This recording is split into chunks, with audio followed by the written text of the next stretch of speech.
시청자 여러분, 오늘도 즐거운 하루 보내시기 바랍니다. 오늘의 사연 시작하겠습니다. 안녕하세요. 저는 결혼한 지 3년 된 맞벌이 여자입니다. 이제 30대 초반에 접어들었고 제 남편은 저보다 3살이 많아요. 우리가 아이를 계획하는 시점은 내년쯤이 될 것 같아요. 결혼을 앞두고 여러 가지로 많은 생각을 하게 되는데 요즘 댓글을 보면 결혼 당시 누가 어떤 역할을 했는지 또 어떤 일이 있었는지에 대해 많이 언급하는 분들이 있어요. 그래서 혹시라도 오해가 있을까봐 결혼 당시의 상황에 대해 먼저 말씀드리려고 해요. 우리가 지금 살고 있는 신혼집은 사실 제가 결혼 전 혼자서 미리 구입해 두었던 아파트예요. 결혼을 얼마 앞두고 집 담보대출은 거의 다 갚은 상태였고 제 남편은 그동안 모아둔 돈으로 집에 필요한 살림살이와 인테리어를 새로 하면서 신혼집을 꾸몄어요.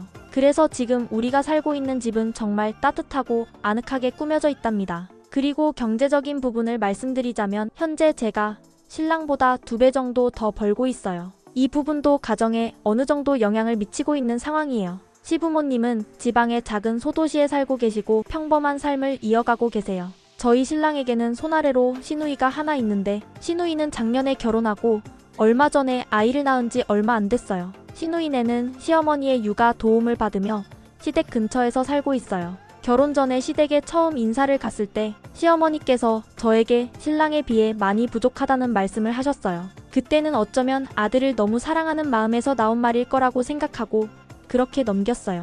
결혼 후 시간이 지나면서 시어머니는 아침마다 저에게 전화를 걸어서 신랑, 아침밥은 제대로 챙겼냐고 묻곤 하셨어요. 사실 저도 직장에 다니는 사람이라 아침부터 그런 전화를 받는 것이 너무 불편하고 번거로웠어요. 게다가 신랑에 비해 제 업무량이 훨씬 많았기 때문에 아침마다 그런 전화가 오는 게 정말 부담스러웠죠. 그래서 결국 참지 못하고 신랑에게 부탁을 했어요. 어머니께 아침마다 전화하지 않게 해주세요라고 말이죠. 그 후 신랑이 시어머니께 전화를 해서 그런 전화가 오지 않게 해달라고 했고 그때부터는 더 이상 아침마다 전화를 받지 않게 되었어요. 그 후에도 시어머니는 자주 만날 때마다 내 아들은 세상에서 제일 똑똑하고 잘났다는 말씀을 하셨는데 처음에는 아들을 사랑하는 시어머니의 마음이라고 이해하려고 했어요. 하지만 반복될수록 그 말씀이 저에게는 조금 불편하게 느껴졌어요.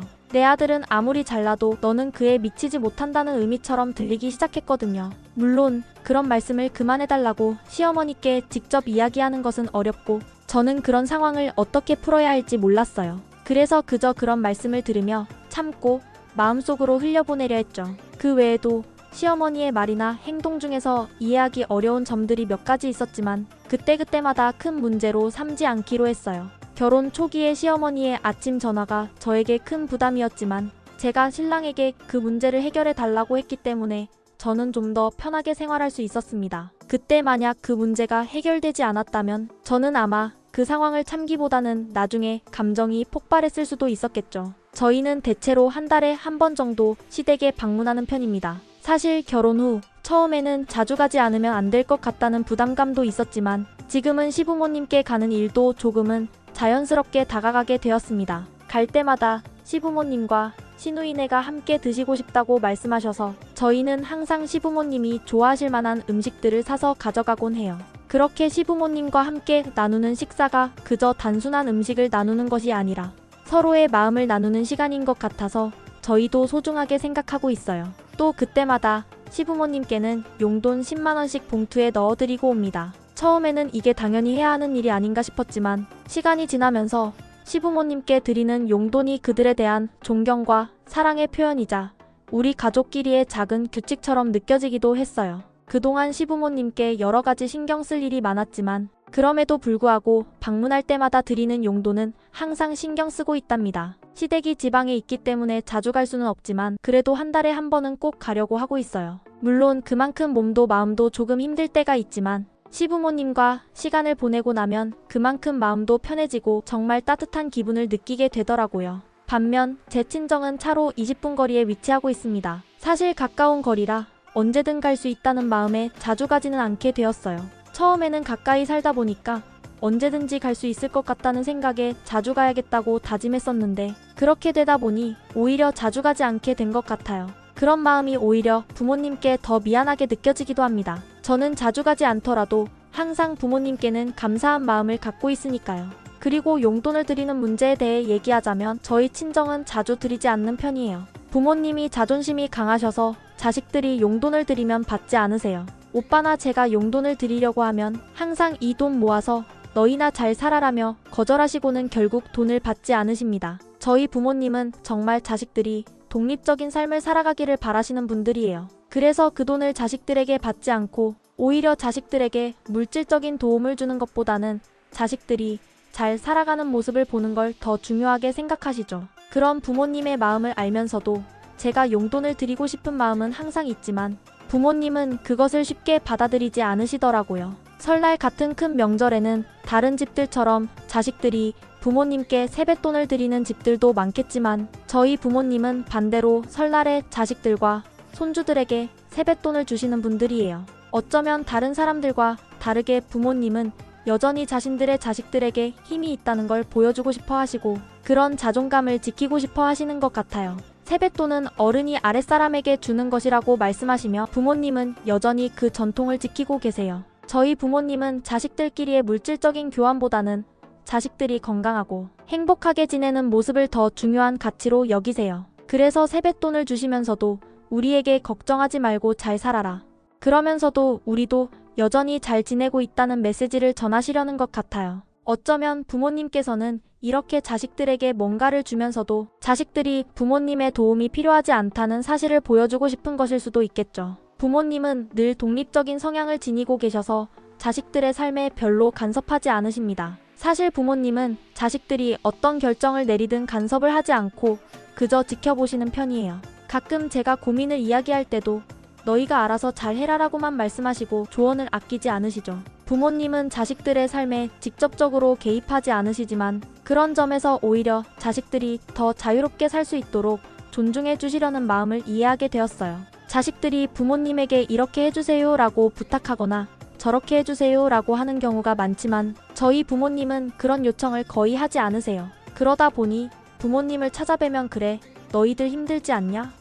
며 반겨주시지만 그런 따뜻한 반응에서 부모님의 사랑을 느낄 수 있죠. 사실 작년에 저희 어머니께서 무릎이 안 좋아서 병원에서 수술을 받으셨습니다. 그때는 정말 마음이 많이 아팠어요. 부모님은 아무리 아프셔도 자식들에게 걱정 끼치지 않으시려고 하시지만 어머니가 수술을 받으신다는 소식을 듣고는 정말 걱정이 많았습니다. 어머니의 무릎이 많이 아프셔서 병원에 가시고 수술을 받으신 뒤에는 조금 안심이 되긴 했지만 그때마다 부모님이 점점 나이가 들어가신다는 걸 실감하게 됐어요. 부모님은 여전히 자식들에게 강한 모습을 보여주시지만 이제는 그 모습을 지켜보는 저희가 더 신경을 써야 할 때인 것 같아요.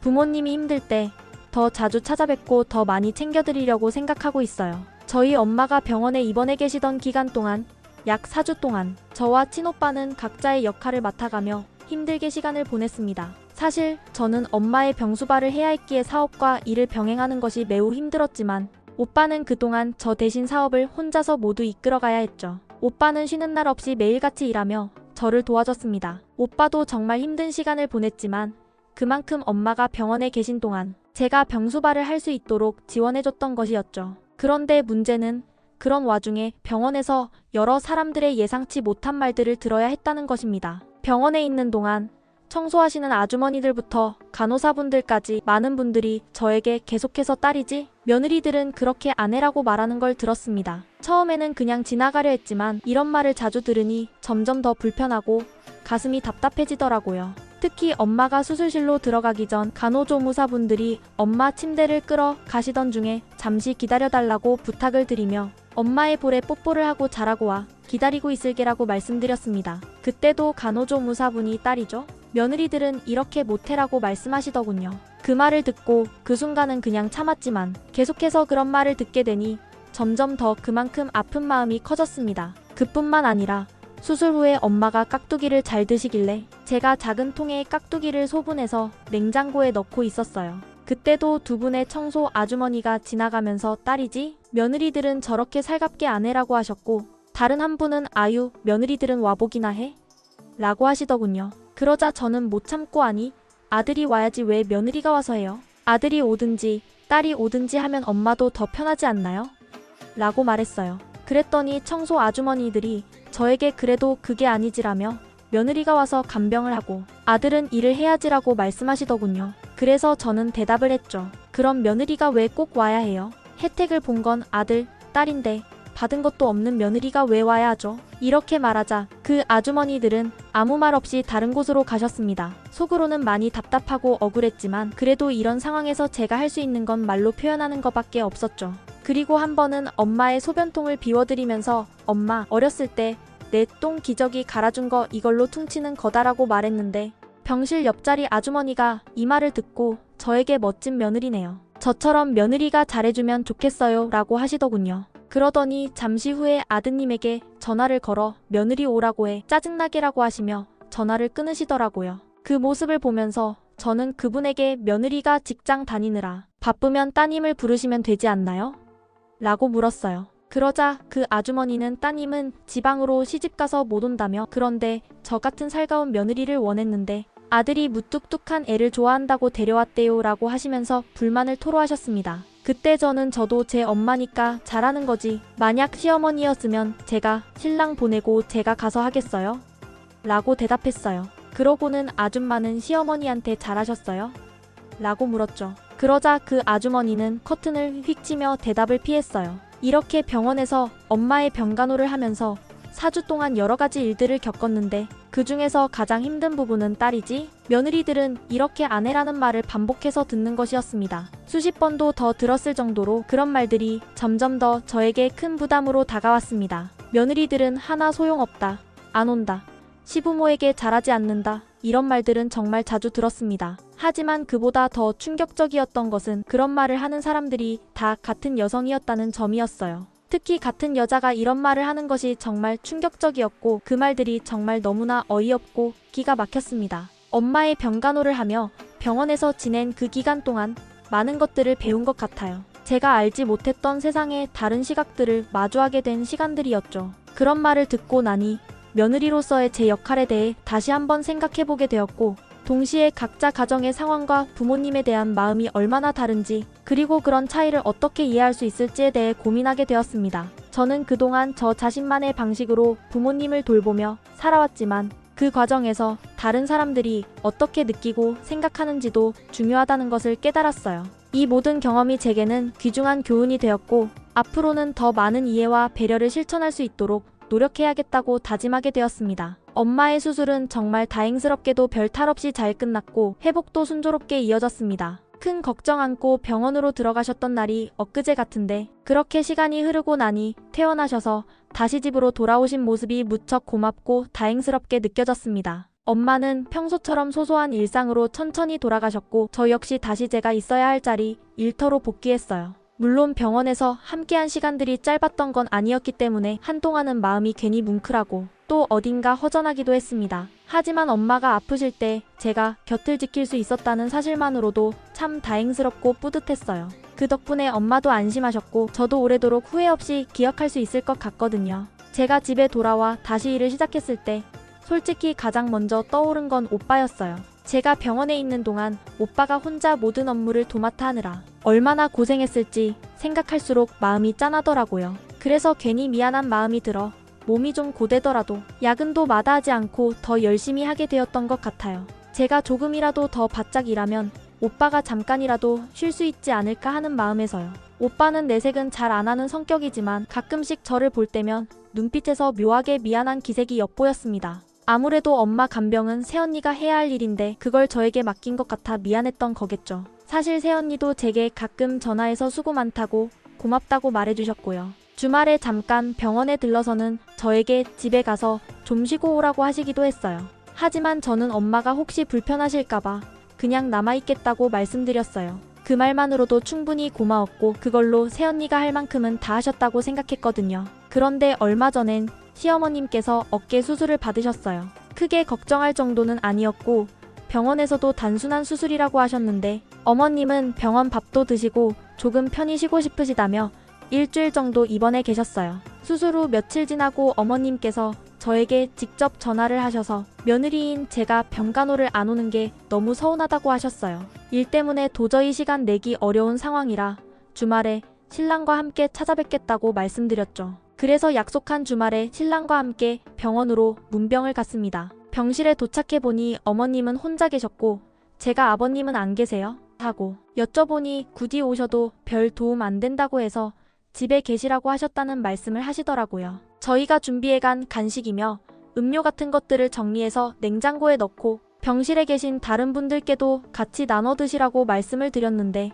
그 순간 어머님께서 갑자기 제게 정색을 하시며 내가 병원에 입원했는데 며느리인 내가 병수발도 안 오는 게 너무 섭섭하다고 하셨어요. 그리고는 나중에 나이 들어 누가 날 돌봐줄 건지 걱정된다며 그 자리에 계신 다른 분들을 둘러보시면서 동의를 구하듯 말씀하시더라고요. 사실 그 말을 들으며 마음이 참 복잡했어요. 저도 사람인지라 그동안 마음에 쌓아둔 말들이 떠올랐고요. 매번 저한테 우리 아들은 너에게 아깝다는 식으로 말씀하시던 모습이 떠올라서인지 차분하게만은 대답할 수 없었어요. 그래서 어머님께 이렇게 말씀드렸습니다. 어머님, 저도 일하고 있는 사람이고 남편보다 수입도 많아요. 그런데 왜 꼭 제가 병수발을 와야 하는 거죠? 아드님도 계시고 가까이에 사시는 따님도 계시잖아요. 어머님은 그 순간에도 단호하게 말씀하시더군요. 며느리가 하는 거지 딸이 왜 해?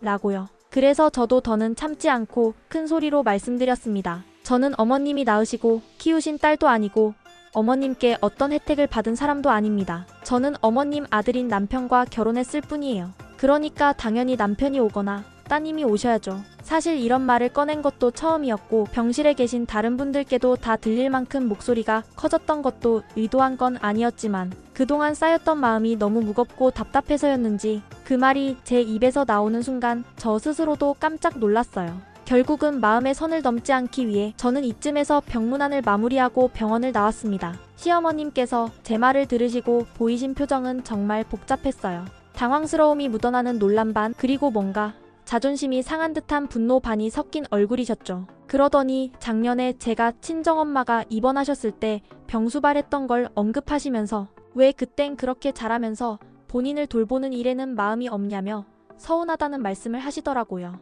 그 말씀을 들었을 때 저는 솔직히 당황스럽다기보다는 참 황당하고 어이가 없다는 생각이 먼저 들었습니다. 그래서 차분하게 그리고 가능한 한 부드럽게 말씀드렸어요. 어머님, 그때는 제 친정엄마셨잖아요. 낳아주신 분이고 어릴 때부터 제게 온 마음을 다해주신 분이에요. 딸로서 당연한 마음으로 사랑하는 마음으로 병간호를 한 거예요. 어머님께서는 저의 시어머님이시니까 어머님의 따님께서 돌봐주시는 게 더 자연스럽지 않을까요? 하고요. 사실 이 말을 하면서 제 스스로도 마음이 복잡하더라고요. 꼭 이렇게 말까지 해야 하나 싶기도 하고 어머님 입장에서 들으면 상처받으실 수 있겠다 싶기도 했지만 그날만큼은 제 입장을 숨기고 싶지 않았습니다. 그때 마침 같은 병실에 계시던 아주머니들이 눈치를 보며 수군거리기 시작했어요.